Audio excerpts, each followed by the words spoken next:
uylar narxi qaytyapti deyapmiz-ku, isbot sifatida qo'yiluvdi bitta uy obzor qildim. Hovli 1,5 sotix 3 xonali. Shundan 8-metro bekatining yonida. 77 ming bilan chiqargandi o'sha uyni, hozirgi kunda 68 mingga tushdi. Yana bitta uyimiz bor, mana 8-hududda joylashgan. 2 xonali 55 kvadratli. Bunaqalar 62 minglik shunaqa sotilyapti. Buni hozir yevro remontligini 58 ming bilan chiqaramiz.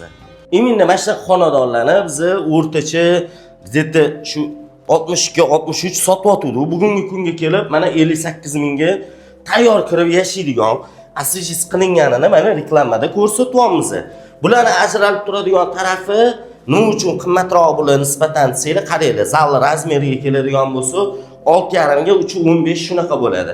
Spalniysiga keladigan bo'lsa, mana qaranglar, spalniyimizni 4 metrga где-то 4 dan oshuvdashi uzunligi bunaqasiga 3,15 chiqadi. Keyin saunzillari bularda razdelni. Bu yoqda vanna, bu yoqda hojatxona, bu yoqda oshxona. Oshxona ham kattagina bo'ladi. Bemalol vaqtingizni shu yerda qilsangiz bo'ladi. Undan tashqari mana ko'rib turganingizdek, bu xonadonlar yo'l yuzida joylashgan, ichkarisida emas.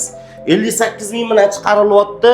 Ro'za Ramazon oylarida Xudo xolasa yaxshi insonlarga nasib qilsin. Like bosib, obuna bo'lib qo'yishni unutmang.